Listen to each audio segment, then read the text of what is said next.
Hello everyone. आज जानते हैं केंद्र शासित प्रदेश पुदुचेरी के जिलों के बारे में। फर्स्ट है माहे। माहे यह केंद्र शासित प्रदेश पुदुचेरी का जिला है।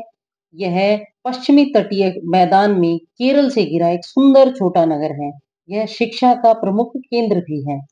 नेक्स्ट है कराईकल। कराईकल तमिलनाडु के तटवर्ती क्षेत्र में स्थित पुदुचेरी का एक जिला है। यह औद्योगिक गतिविधि का प्रमुख केंद्र भी है। नेक्स्ट है पौंडीचेरी। पौंडीचेरी 1 नवंबर 1954 को भारत में शामिल हो गया था और यह पूर्व में बंगाल की खाड़ी और 3 ओर से तमिलनाडु से घिरा हुआ है। यह राजधानी क्षेत्र भी है। नेक्स्ट है यनम। यनम आंध्र प्रदेश के तटवर्ती क्षेत्र में स्थित है। पुदुचेरी का चौथा जिला है। यह बंदरगाह भी है। आज के लिए इतना ही। Thanks for watching.